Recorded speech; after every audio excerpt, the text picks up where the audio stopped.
We would like to welcome you to the Provo Municipal Council meeting. Today is Tuesday, July 10th, 2018. It's 5:35 when we are convened in the Municipal Council chambers. This meeting is being broadcast live on YouTube, Provo City Council, where it will also be available for on-demand viewing. The council requests that citizens help maintain the decorum of the meeting by turning off electronic devices and being respectful to the council and others and refraining from applauding during any proceedings of this meeting. We will begin with a roll call, and we'll start with Mr. Millward. Gary Millward. Kay Van Buren. Dave Connect. Gary Winterton. David Harding. Dave Sewell. George Handley. Mayor Kafusi. Thank you. We will begin with an opening prayer by Elena Allred, and Austin Allred will say our pledge. Thank you.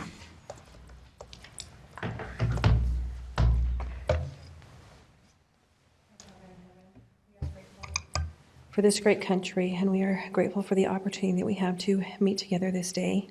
We ask Thy Spirit will reside with us, that we may have clear intellect and that we may make decisions that will benefit the community and all those around us. We ask that Thy Spirit will bless our families as we are away, that they will be comforted and strengthened. We say these things in the name of Thy Son, Jesus Christ. Amen. Amen.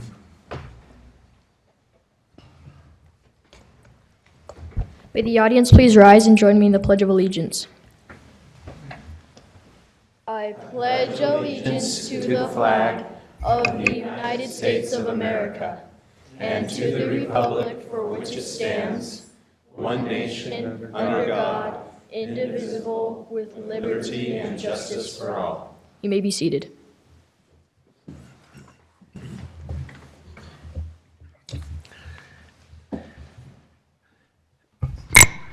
We would like to welcome Ms. Provo and one attendant anyway, and we will begin.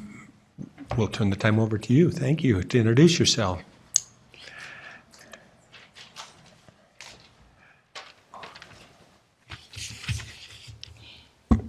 Good evening, council members. We are so happy to be here with you today, and we're so grateful to have the opportunity to take a couple minutes and introduce ourselves. I am Ms. Provo 2018, Mary Paris Klein, and my attendants are, we have Emily Roberts right here, and Sierra Guerrero is coming right now. But we are just hoping that we can be an asset for the city this year and are looking forward to working with you and Mayor Kafusi this coming year. I'm a junior at Brigham Young University. I'm studying news media with an emphasis in broadcast journalism. I'm minoring in music and doing an entrepreneurial certificate. And a fun fact about me is I served a mission in Nagoya, Japan. And so, konnichiwa, hajimemashite, as I must do. For the pageant, the competition now, a couple weeks ago, I performed a harp piece, a harp solo, and I sang. And it was a flamenco, Baroque flamenco, for any of you who have been to Spain. It was very fun, and I got to do some ahs and do some tappings, but that was something that I very much enjoyed doing. Last year, I was actually the Days of 47 Queen.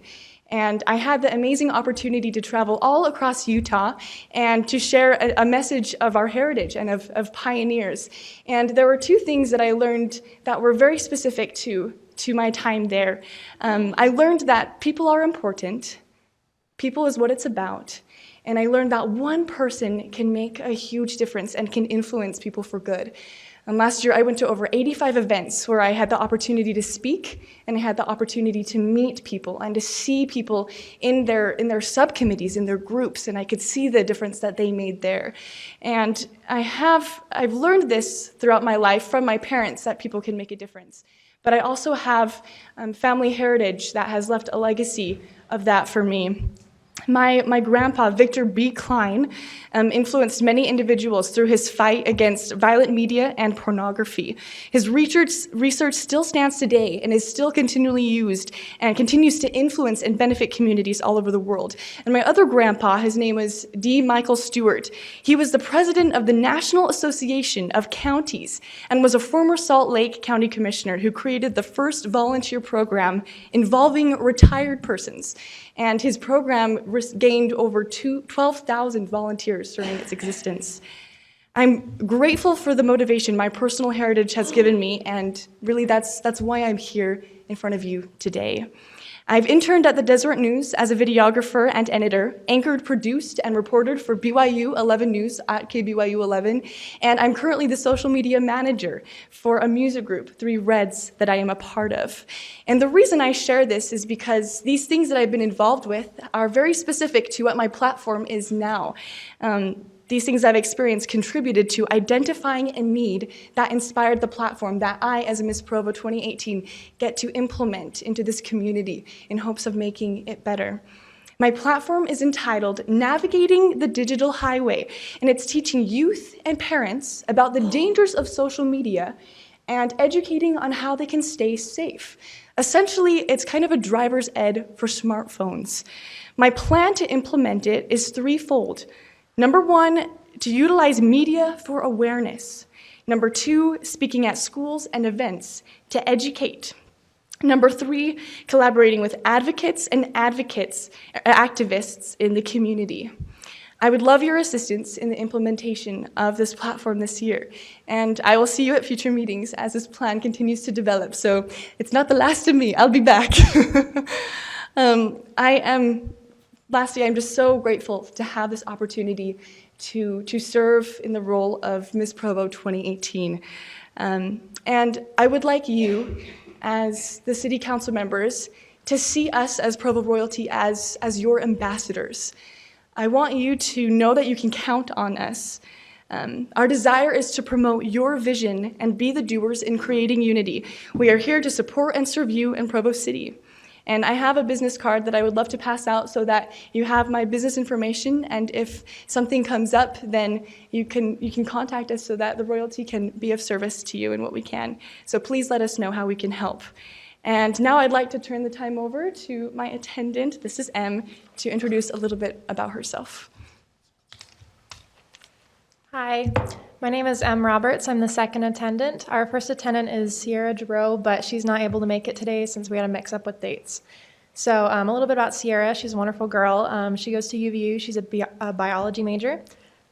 She's very patriotic, and she really wishes she could have come. But anyway, my name is Em. I'm a junior at Brigham Young University. I'm studying international relations in the Middle East. I am multilingual. I speak approximately 7 languages. A few of them are actually very terrible right now, and I need to work on them. But my best language is Farsi, and I like to work with the refugees and immigration.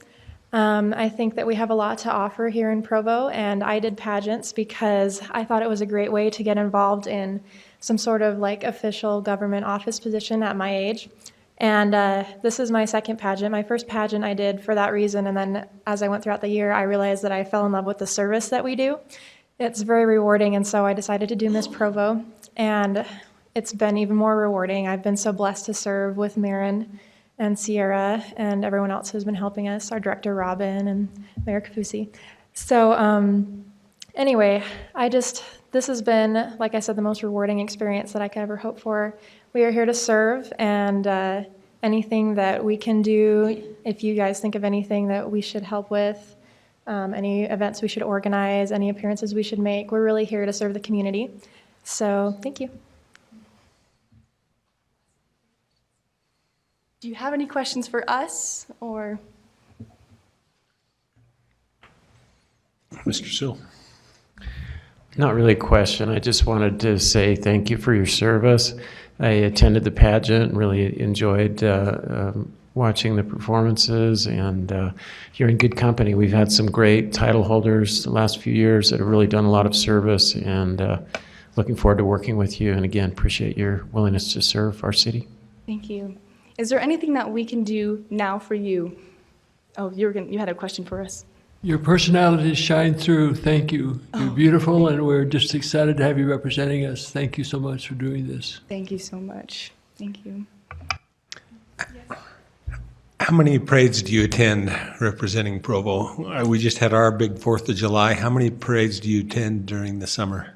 I think, yeah, 10 or 11. So far, we've done about 4 or 5 of them. So, And so we have 10 or 11 that we do during the year, during our yeah, summertime. mainly during the summer. That's when they are. Yeah. So is Chris Klein your uncle? He is, yes. He's a very old friend of mine. Oh, Yeah. that's wonderful. Small world. Yeah, and I met your grandfather very, very long time ago, but when I first met your uncle. Oh, that's neat. How do you know Chris? We worked at the Benyon's Boys Ranch together in 1984. That's a great place to meet. Fun. Awesome. Any other questions or? And then just my final question for you is there anything that we can do now to help, that we can get on our calendars or that we should know about? I know this is, very formal in the sense that we are in front of a lot of people, but. You know what? I do have a request. I think it would be great if you would contact our public relations person weekly and just say, where are we at? Is there anything that we need to do? Yes. I know that there are several neighborhood meetings that maybe you could Wonderful. have an opportunity to visit. You could talk with her about what's on their agendas. And is that Karen? That's Karen. Okay. So maybe if you even talked with her weekly, then I'm sure that the mayor's office, they have a representative that you would be able to talk with also. Just say, where are we at this week? And we're lucky, we're able to meet with her monthly, so we can get And stuff maybe going. that's enough, but especially during the summer. But if you will make an effort to contact Karen for the council specifically, we would appreciate that, and then we can coordinate some of those events with her. Perfect, we'll do that. And can I hand out these cards, is that all right? Okay. And if you'll make sure that Kelsey gets one, she will get it to Elizabeth, because she's the one who.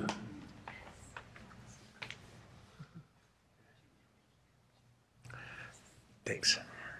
I need to get one for Dave, too.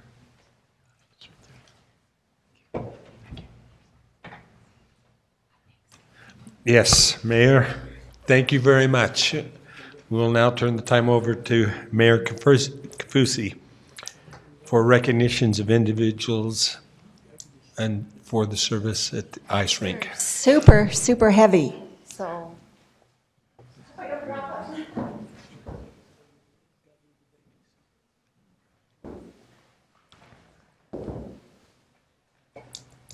I always feel so awkward facing this way when people are back here, but I will address you, but just know I'm addressing you as well.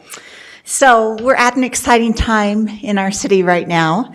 The history with the ice sheet has changed, as you are all very aware of, and we're very supportive. So thank you. When I kept saying, hang in there with me, don't give up on me, we're going to resolve this. I'm proud that we have preserved our Olympic legacy, and that just means that now we own it. It didn't go to sell, it's going to hold our name, and our recreation center, I have 100% confidence that they will run it better than anyone could ever run that operation. So I want to just pause tonight and just recognize some of the people that jumped on board with me. I've only been in office about 6 months, and when I came on office, it was a little bit of a mess, and so I was so grateful to see familiar faces on the Ice Sheet Authority with me. So Laura and Dan and Bud, I was worried I didn't see Bud, but now I saw him, so come on up.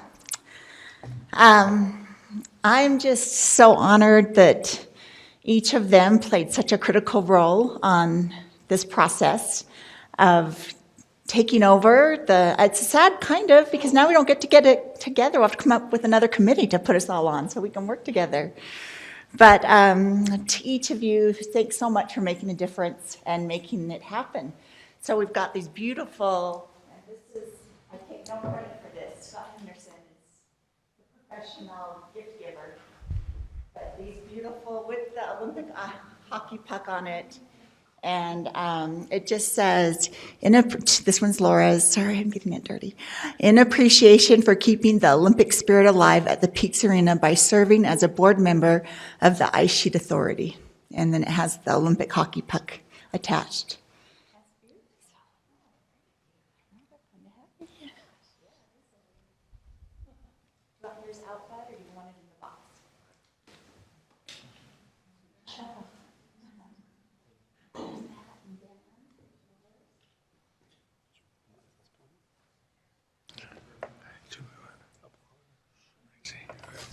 Well, thank you for all your service, and I'm just going to tell you, my hockey puck is not sitting on anything like that. It's actually in the back of my car, and I hear it sliding around every turn I make. But this is beautiful, so we just wanted you to know how much we appreciate your help in resolving this. Well, thank you. I enjoyed my time on the ice sheet, and it's a great asset to the city, and I'm glad that we can keep it alive.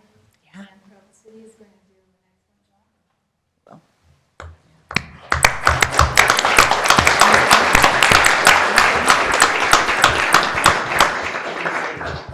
It was a team effort, and it was great to be part of that team. Very much appreciate that. thanks for your service. Okay, come grab your boxes.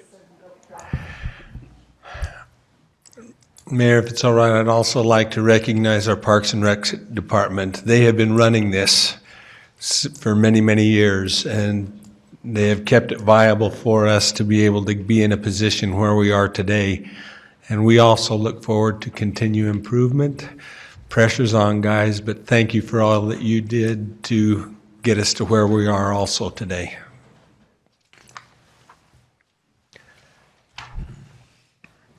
Thank you, Mayor.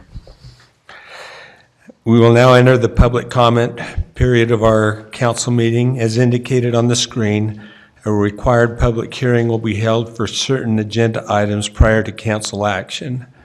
After each such item has been presented, time to comment will be provided for all those who wish to speak.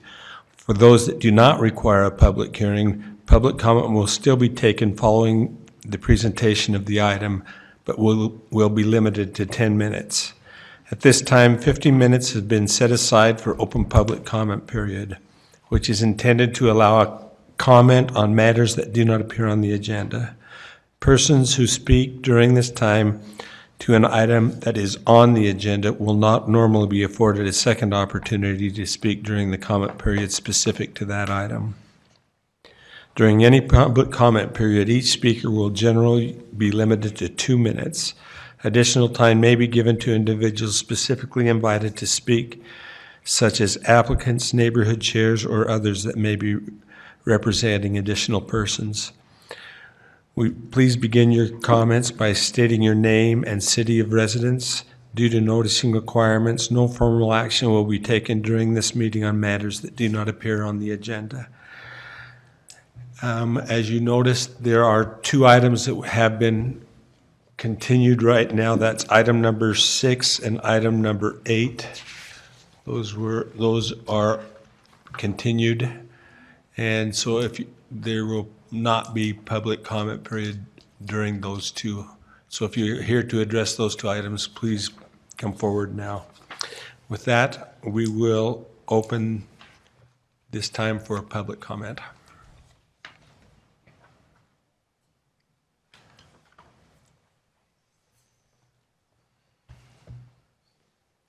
My name is BJ Clough. I've lived in Provo most of my life, still do. My husband and I raised our children here. For the most part, have enjoyed living in Provo. I'm here because the mayor, in an open letter that I read in the Daily Herald, welcomed people to come and talk about the inclusion of the LGBTQ groups in the Grand Parade.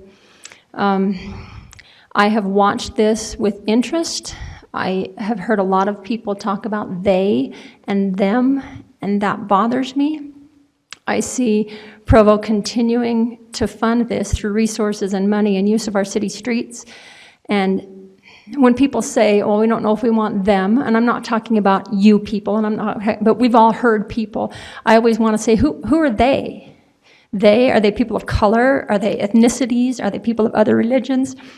When we start referring to people as a group, I think we have some real concerns because it's dehumanizing.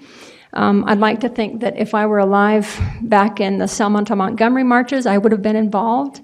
This is our generation's civil rights issue. And when I see, police helping out at the parade, I worry about how that looks as veiled bigotry. I think, nowadays we don't see out-and-out racism. We don't see out-and-out bigotry, not that often. But I start to wonder if we start to be exclusionary. And I was talking about this with some friends at work, and I had a friend who said, I think the only thing Provo did wrong was believe the people in the Freedom Festival when they said we're anti-discriminatory. And that hurts my heart as a Provo, and that bothers me.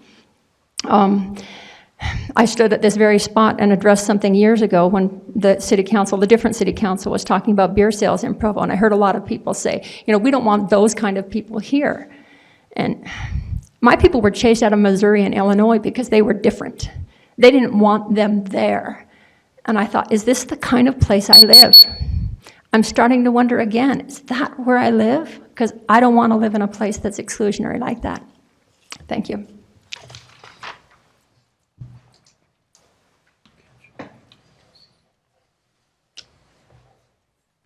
Pam Jones, Vice Chair of Timp Neighborhood.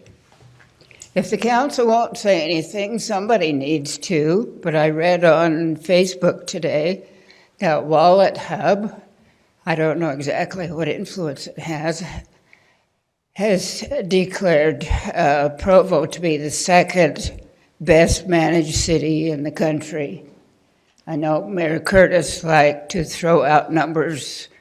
We're number one in this, we're number two in that, we're the best this, we're the best that. So here's another thumbs up for Provo. Thank you, Pam. If I could just respond. Thank you, Mrs. Jones, for pointing that out, but we would like to be number one. We're not settled. We're not happy with number two. Game on to Nampa, Idaho, right?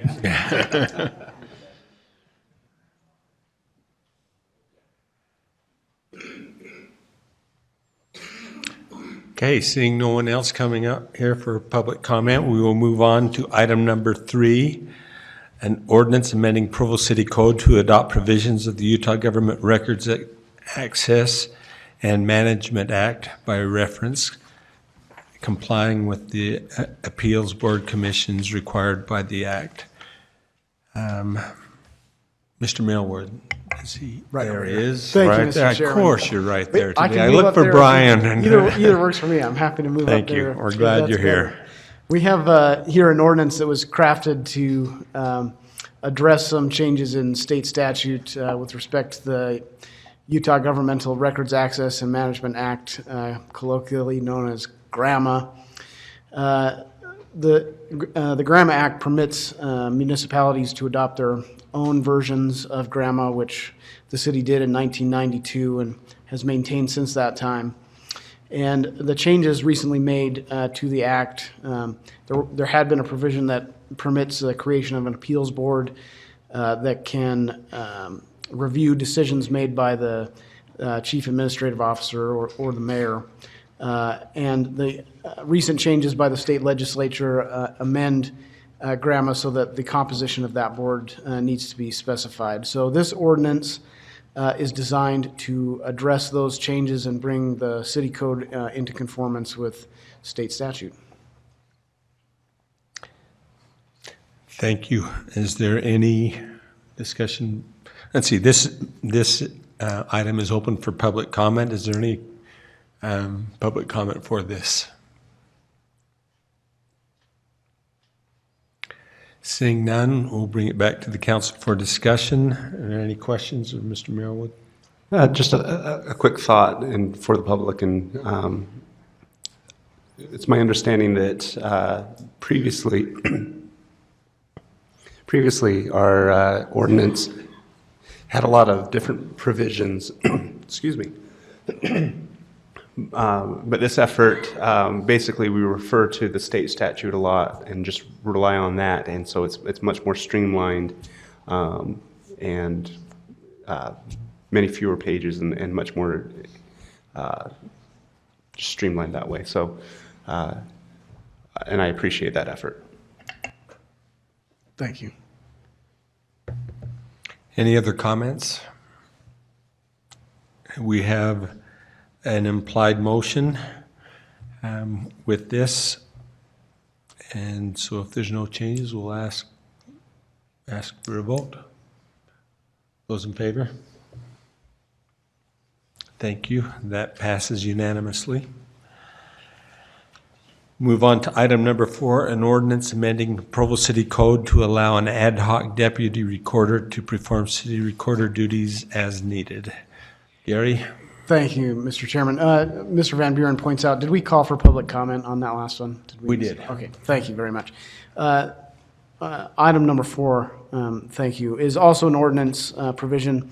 It's designed to amend the Provo City Code to permit an ad hoc deputy recorder to perform the duties of the city recorder. There are certain things, particularly under state statute, that only a city recorder can do. In my regular seat as the litigator, this impacts me a lot, because one of those things is receipt of service of process for a lawsuit. And so in instances where the city recorder has been absent on vacation or things of that nature, there hasn't been anybody to perform those functions. So this ordinance is designed to address that issue where the city recorder, when out for whatever reason, can essentially delegate those duties to a deputy city recorder. And I think more specifics are probably better addressed to Ms. Erkenbrock, but I can help if I can. Thank you.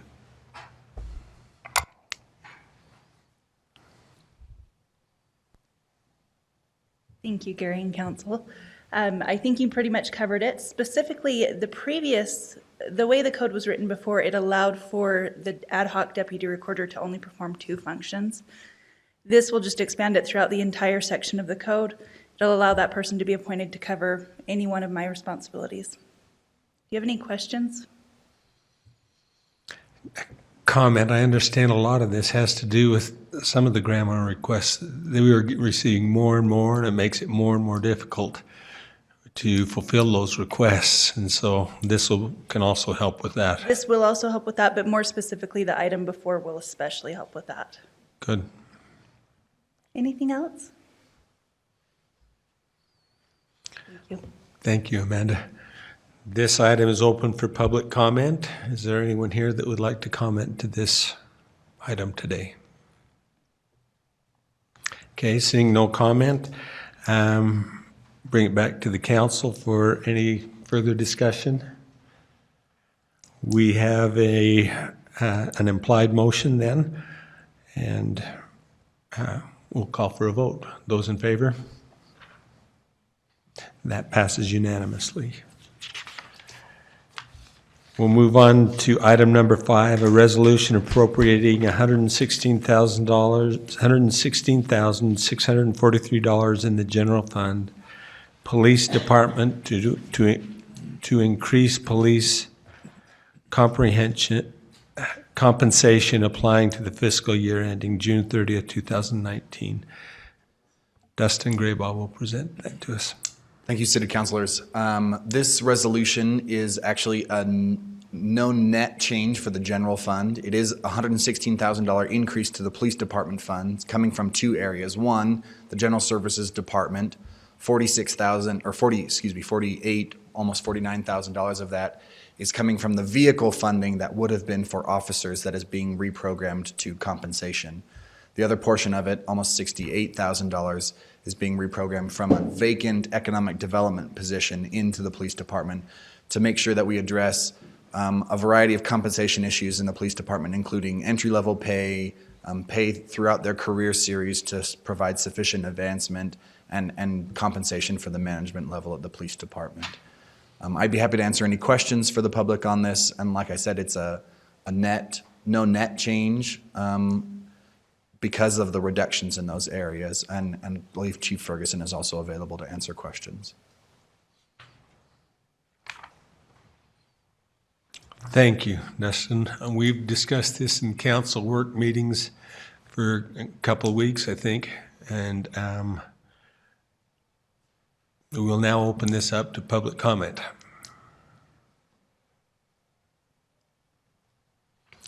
Having no public comment, we'll bring it back to the council for any further discussion and a motion, which is implied.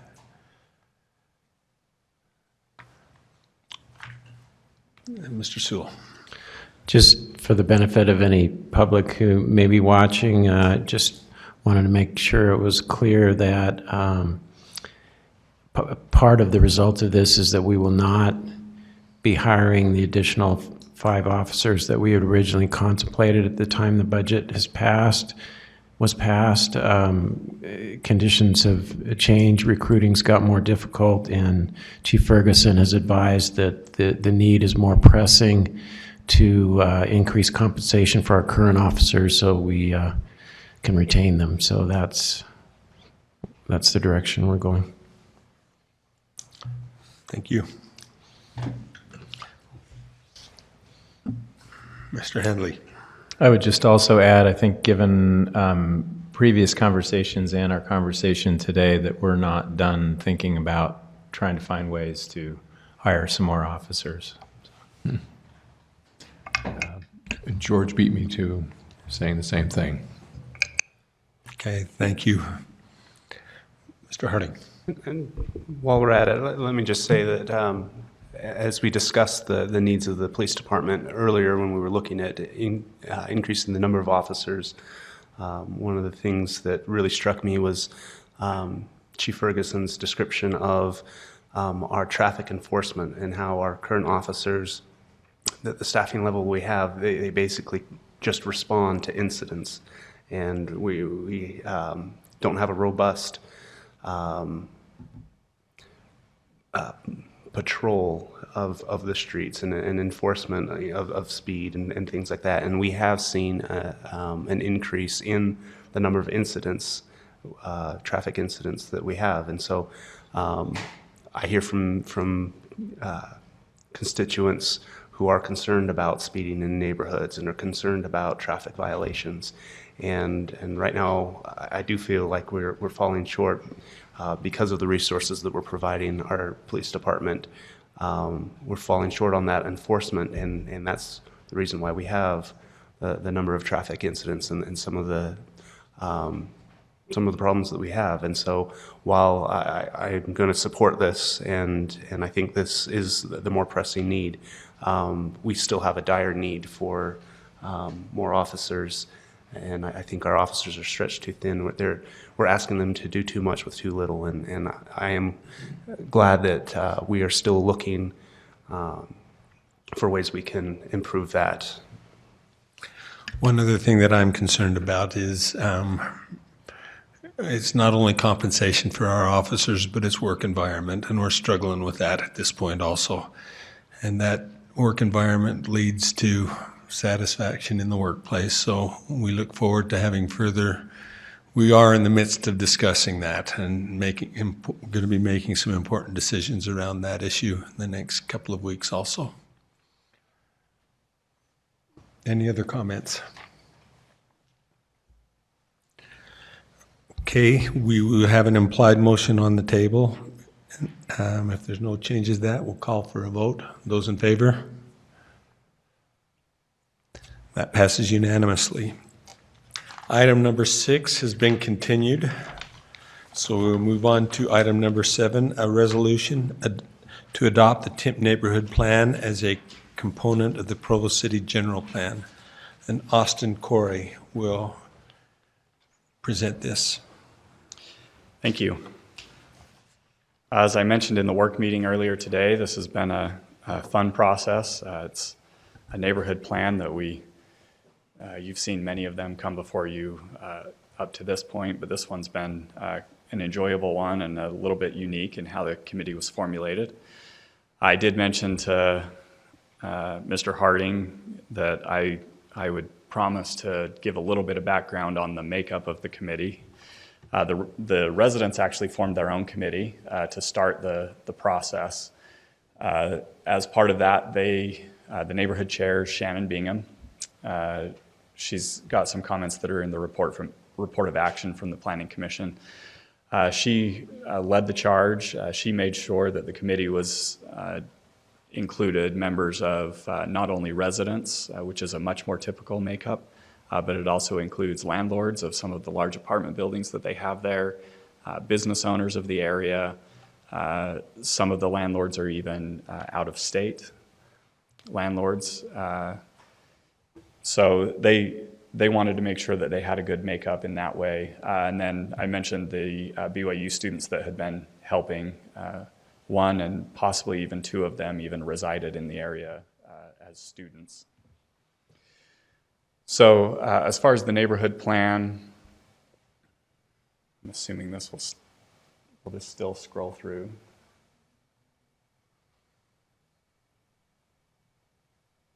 Maybe I'll just ask you to go.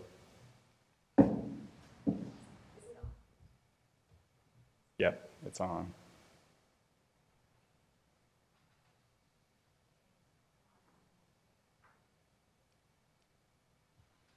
Sorry. Maybe I'll just have you flip through the pages for me, if you will. So early on in the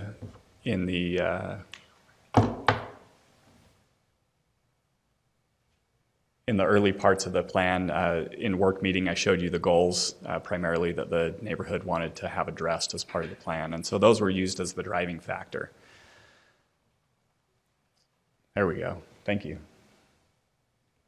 Those goals are there on the lower left-hand side of the screen, primarily focused on enhancing mobility and connectivity, really celebrating the walkability that the neighborhood has, enjoying the historic land use context that they have, and making sure that there's a safe environment for the continual enjoyment of the residents. This land use map and then this next one on the next page highlights something pretty unique about the Timp neighborhood. Now, this isn't unique necessarily to the pioneer neighborhoods, but it's much more intense in the Timp neighborhood. There is a pretty fine-grained mix of housing types. So the map that you see on the right identifies building form with an overlay that also identifies the use that's occurring there. So you can see even the areas where there's more massing of single-family homes, those homes tend to be broken up into different uses like duplexes and triplexes that have just occurred pretty organically over time. The neighborhood really enjoys the mix that they have, and it's created a nice quality of life for them. And so they've wanted to make sure that there was an opportunity for that to continue. So again, as I mentioned in the work session, the main recommendation of this plan is to have a zoning solution. I mentioned that the plan specifically talks about amending the RC zone, and I know there were some questions about exactly what that would entail. In any event, the plan seeks to find a tool to help encourage appropriate and context-sensitive redevelopment in the area so that the neighborhood doesn't decline as far as ongoing maintenance for the area, and it helps to encourage positive redevelopment for maybe some structures that are beyond their lifespan. Some incentives that could help that redevelopment to occur, whether that be through amending the RC zone to make it a more permanent zone or coming up with a new zone that would address those. So if this plan were to be adopted as it's written right now, that would be, it's actually listed as the highest priority in the implementation schedule that I'll show at the very end. It's the highest priority of the first thing that staff should be working on as far as the implementation of this plan. On the right-hand side, now with other plans, they've recommended actual zoning. In this plan, there is still language in there that talks about pocket neighborhoods, carriage houses, low-density residential, medium-density residential, which tend to be zones that you see in the other plans. These are just suggesting that those are appropriate things, but there's no specific area where that's being recommended that zone be applied. It's more about the types of uses that those create and that those are compatible uses with the neighborhood, but that there needs to be a detailed look at the context of where that specific redevelopment would end up going. So hopefully that adds a little bit of clarification. I know there were some questions about that in the work session. There was also a question about open space. With the plan, the neighborhood has really good proximity to some pretty neat amenities. You've got the rec center to the north, which also includes North Park, which On the right-hand side, you can see the concept plan of what they're looking to actually do at North Park. There will be some major redevelopment in that particular site to bolster up the amenity of that. Pioneer Park is also directly adjacent to us here. So there's really good access to some neat amenities there. The one thing that the neighborhood does find lacking is small, intimate spaces. And so they'd be interested in the city pursuing and looking at options for very small kind of plaza type space that they could use that's more intimate to the neighborhood, possibly a little more directly connected to the downtown area as well, which as downtown continues to grow and redevelop, although that's not in the Timp neighborhood, could utilize some of the amenities close by. Austin, can I interrupt and just ask a question about that? I noticed on the page before we talked about pocket neighborhoods. Those could also be implemented to have some of those intimate feels. Yeah, absolutely. We have not used those in the past in our city, and when we tried to use them before, there was some frustration with expressed by the neighborhood about a pocket neighborhood. But Timpanogos really seems to be in favor of pocket neighborhoods, as it states in the general plan, in their neighborhood plan here. Yeah, they're really interested in these. I don't know if redevelopment would be the right terminology for a pocket neighborhood, because it might not involve actually assembling and tearing down properties. It could be something as far as more like utilizing undeveloped space that are interior to a block. It could involve assembling properties, but to get directly to your question, it could absolutely serve that need for more of those intimate spaces. It would also take care of an ongoing maintenance commitment that would be necessary with any type of a park space. Their interest is really in finding unique and creative ways to help encourage the neighborhood to stay vibrant and active, and not allow structures to dilapidate to a point to where complete reconstruction is necessary. And they felt like a pocket neighborhood was a good way to do that without really impacting. One of the goals that I mentioned at the beginning was that historic context. They want to be very sensitive to adjacent land uses, and they felt like that was an appropriate use that was for many of the adjacencies there. Does that? Yeah, that helps. Help address. So moving through the urban design section, there is some concern that they've expressed primarily around the streets and street design. They would like to see, as the city does projects, that opportunities for traffic calming measures, bulb outs, reduced pedestrian crossings, things like that, to get looked at. On the bottom right-hand side, you can see there is a picture of a hawk signal. UDOT, as part of their 500 West project, when they initially came through, the neighborhood approached UDOT and talked about how many kids walk to the Timpanogos Elementary School and the difficulty of crossing 500 West. And as UDOT worked with the neighborhood, UDOT actually proposed and has put into their plan to put a pedestrian priority crossing at 300 North across 500 West. The neighborhood's very appreciative of that. They see that as a possibility to also utilize 300 North as a nice east-west connection that goes through the neighborhood. And they would like, at the time that the city starts dealing with any types of plans or studies along Freedom Boulevard, to follow suit, maybe not necessarily doing exactly what UDOT did, but to have a study of how we could improve the crossing there. I already talked a little bit to you about walkability and the neighborhood. They do have a walk score of 88, which is just 2 points shy of a walker's paradise, is what they call it. But they really, it's a very neat neighborhood with appropriate densities and appropriate proximities to some really neat amenities.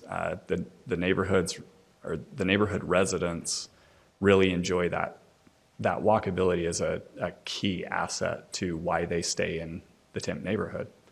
It's helping to keep long-term residents there because even though the homes might be a little bit older, they might be a little bit smaller square footage, the quality of life that you get from the walkability and the proximity in the area is their point to why they stay.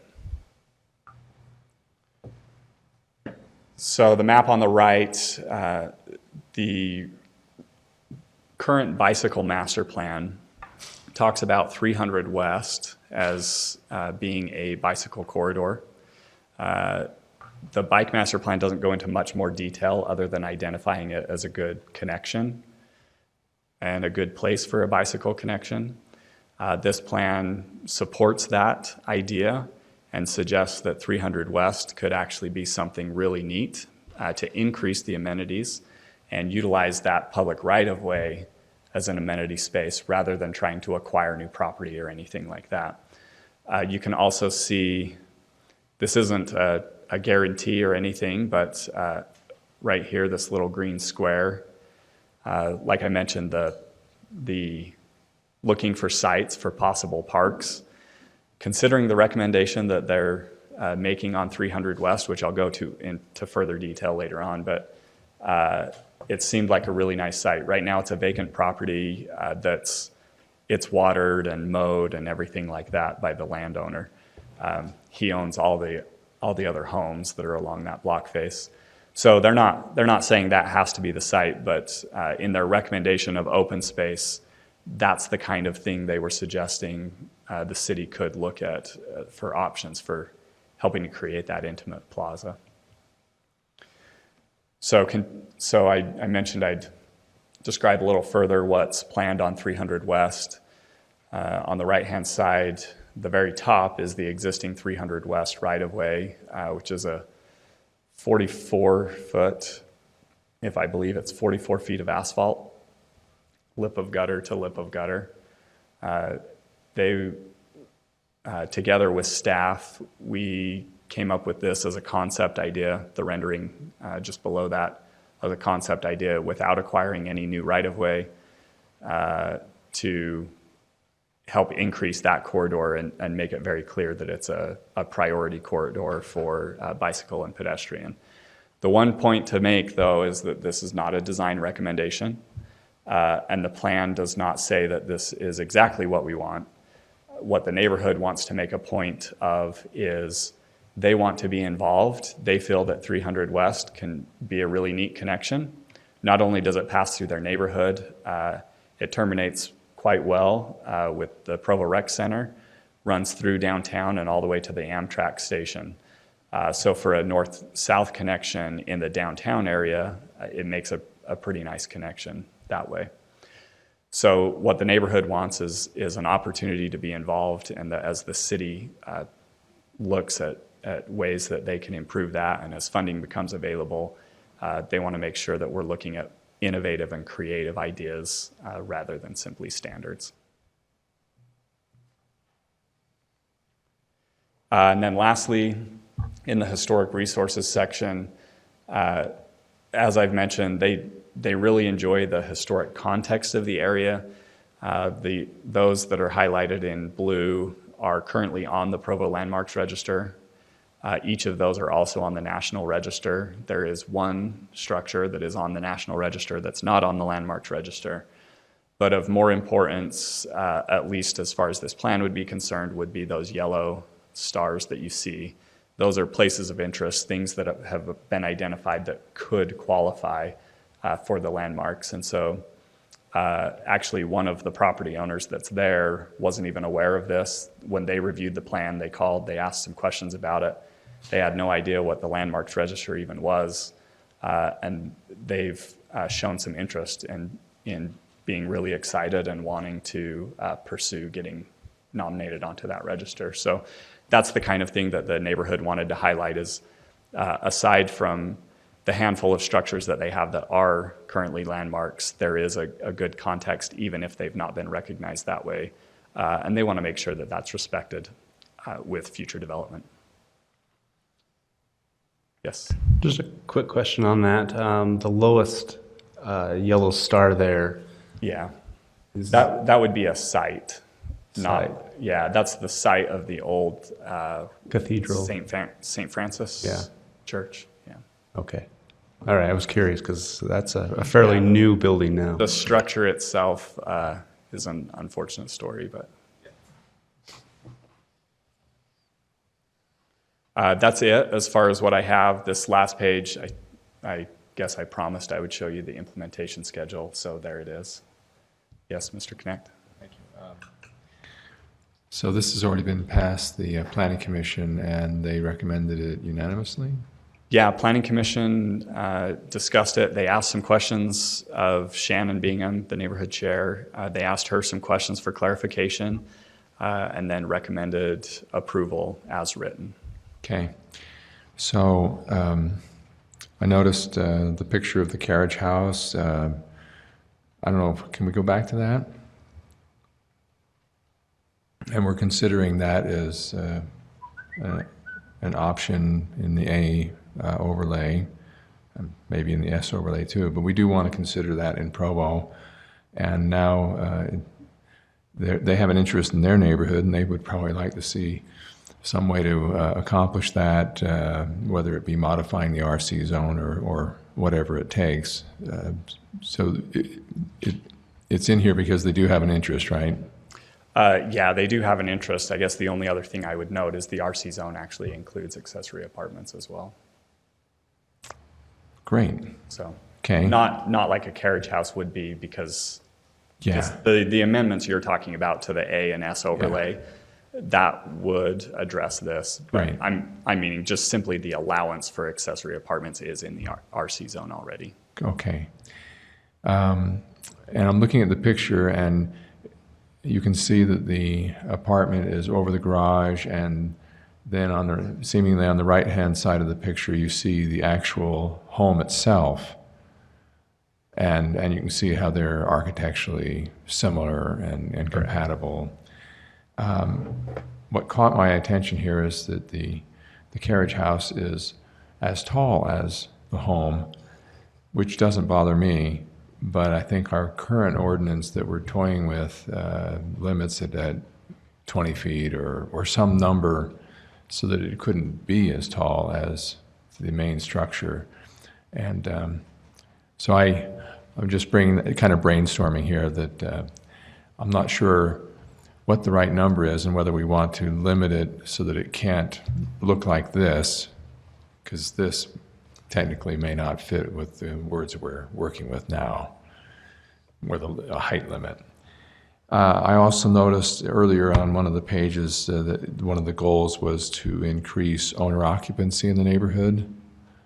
And I don't think you have a map showing owner occupancy, but this map here, does show. Is this the page you're, not to interrupt you, but it would have been earlier. Well, maybe not earlier if that's the first page, but I saw it on one of the pages. Here we go, right there. Pioneer neighborhoods. So it lists increase home ownership and revitalize neighborhoods, which are pretty standard in the central neighborhoods where owner occupancy is fairly low. Do we know what the percentage of owner occupancy in this neighborhood is? Yeah, I guess as I move there, I'll also point out what you're reading from is a summary of existing plans. Yes. So that's not this plan. And the only reason I mention that is this neighborhood actually specifically identified the frequency of comments in other plans that talk about increasing owner occupancy. They would like it to read to increase long-term residency. Right. They are quite open to the idea of they're not necessarily tied to who owns or doesn't own. They just want to see long-term residency. Now, to answer your specific question as far as occupancy and things, it runs through this chapter 2. There is some demographic data that shows up in there. And In this neighborhood, it's actually quite high. If you can see here on this left-hand, the lower left-hand corner, 91% is renter occupied. So it's a significant percentage in that area. Right. And so that, I think they're being very realistic. They're understanding that they are a high rental area and will likely stay that way for regardless of any efforts to increase or encourage owner occupancy, and that the real goal is to have long-term residency and stability.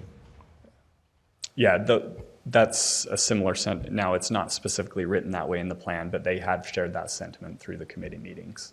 Right, right.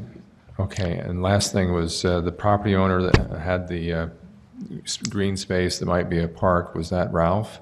It was. Yeah, and was he on the committee? He was not. Oh, okay. Yeah, and I'm not sure if he was invited or not. I know many of the members of the committee knew him. They spoke quite fondly of him, but as far as serving on the committee, he was not. Okay. Going back to Dave's question then, as far as owner occupancy versus long-term residency, are you putting those words in? Because that's not what that one statement said. Well, help me understand that. Not in these areas, because these areas are a summary of what's already existing in other plans. Now, in this plan, it talks just specifically about increasing long-term residency. It actually never uses the term owner occupancy. Okay. Does that help clarify? George? Just a quick question about I'm just curious if you can describe the role of the students in the preparation of this. It's a really beautiful document and it's so thorough, and I'm just curious about their role, your role, the committee's role, how it all came together. Sure. So the neighborhood formed their committee, and I apologize, I don't remember exactly when, but they formed their committee and started discussing things just as a neighborhood. They had a handful of kind of bullet point topics that they wanted to address, and some beginnings of at least highlights that they wanted to deal with in the neighborhood when they contacted staff and got us involved. We got involved almost at the exact same time as the BYU student class did. And so as staff, we worked with the students, attended their class meetings, and helped them. We showed them a little bit of what we deal with in planning and some of the ropes that we go through and how we deal with public processes. So we involved the BYU students in the committee meetings at that point, as well as they had their classes. And during that time, the students began the rough draft form, if you will, primarily with a Google document that they were sharing, and people were commenting on the Google document. And so it was very collaborative in that way. So the students set up that Google document. They invited and included the neighborhood residents who were on the committee as part of that document. So they were working on it really together. As staff, we basically just worked them through that process and made sure that substance-wise, we understood and that they got everything that they were wanting to make sure that they got in. At that point, as staff, we took that Google document and turned it into what you see now with the pictures and the formatting. We condensed it quite a bit, removed duplicative language, things like that, just to help it read better. But they did a substantial amount of work. Like I said, the primary thing that we wanted to make sure that they got out was the substance, so that they were really involved and engaged in that process. Yeah, oh, that's great. That's a great collaboration between the citizens, the students, and the staff. I think it's fabulous. Yeah, I think it was a good learning opportunity for everybody involved. Yeah. I mean, it's beautiful visually, but it's also very substantive and thorough. I think it's great. Mr. Hanley, on the neighborhood plans, we try to follow a template, so it's easy and understandable for the public when they read plan the minutes. So that was a large I see. But the students and the neighborhood sort of learn the process, right, as they're going through it together. That's great. Yeah, and we even took some of our previously adopted plans and they reviewed those and went through them. So that helped give them some framework as they were working on that too. Okay.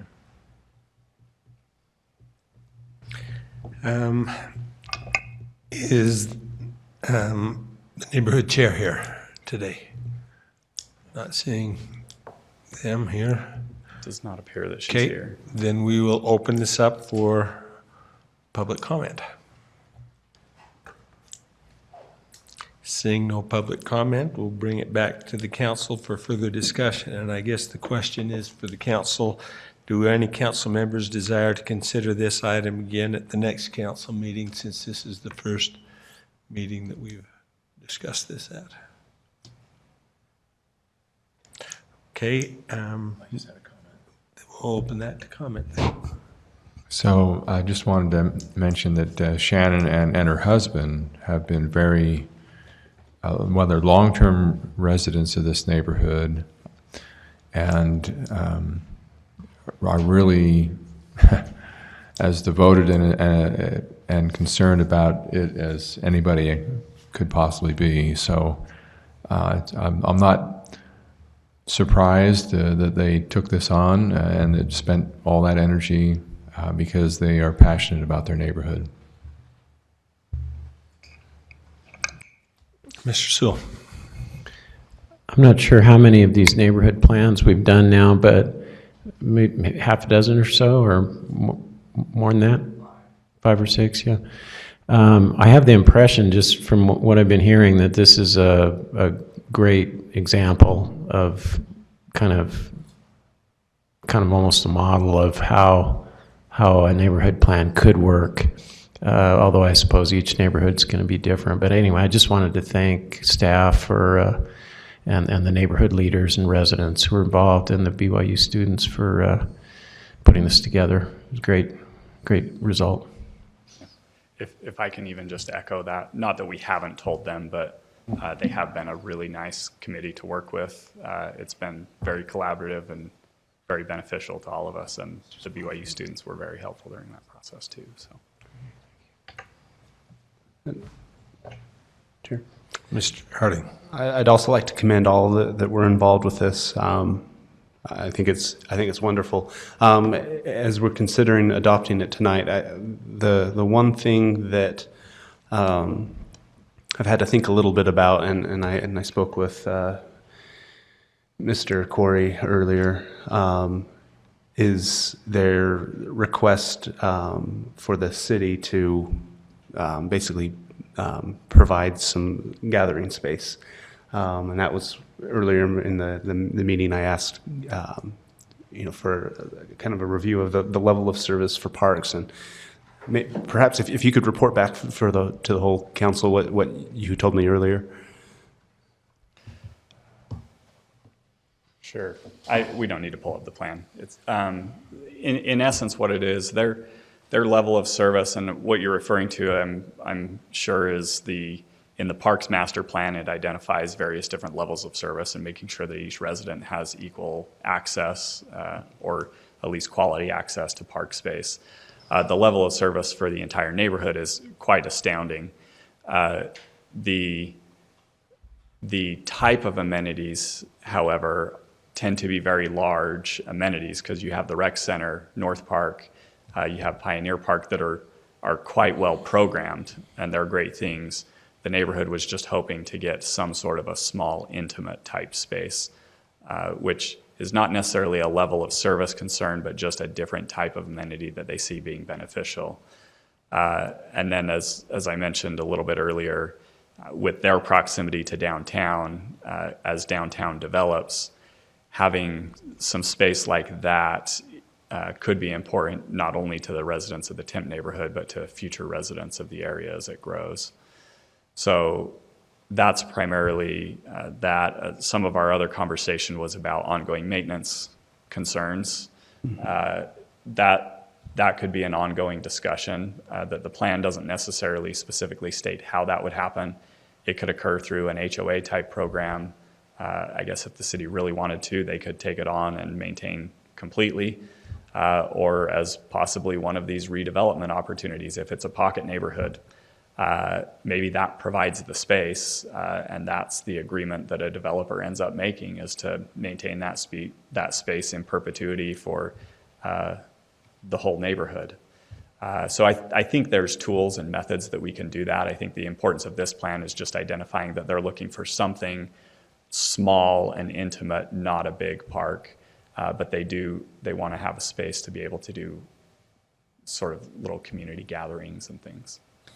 Thank you for that report back. And my concern, sorry, to the council, my concern is that the city does make a commitment to our residents that will provide a certain level of access, level of service to parks, and I think it is important that we fairly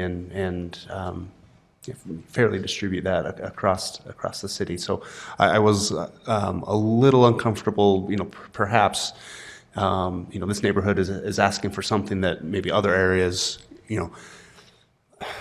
I don't want to provide it for one that we wouldn't be willing to provide it for everyone across the city, and how would we fund that, and all of those questions. Through our conversations, I feel a little bit more comfortable. And I actually still would like to hear from the Parks Department, perhaps, and if their level of service is based on proximity or if it's based on per capita, because this is a fairly compact, dense area of the city. So perhaps by per capita, maybe they are in need of more space, or based on the city's commitment that more space is justified. But if it isn't now, I do think that it's wise to look to the future. If this area is going to infill in the future, if downtown is going to continue to add more and more of the residential component, now might be the right time to be securing some of these additional amenities for the projected growth. And so I was a little uncomfortable coming in, but I think at this point, and particularly for the level of detail of this planning document, I'm comfortable with moving forward with it, even in that respect. If I can put your mind at ease maybe a little bit more, the Parks Department actually was involved during the drafting of the plan. We certainly don't ever throw out recommendations without involving the other departments in ways that it would affect them. The only concern that they really expressed was that ongoing maintenance. And so that's why I brought that up, of being able to figure out the finite details of actually how that would be maintained is certainly something important, and definitely as part of the recommendation of this plan is to identify what those sources are, whether they be public monies or whether they be private monies. But that was the only concern that they had expressed, which we fully agree with. Thank you. Okay, seeing no other no other comment from the council, there's an implied motion to adopt the Timp Neighborhood Plan as outlined. Any changes? We'll call for a vote. Those in favor? That passes unanimously. And Mayor, I don't know how much you paid Mr. Corey to filibuster so you didn't have to buy ice cream, but we made it. You made it. So we're in good shape for this time. So we will declare this meeting adjourned by acclamation.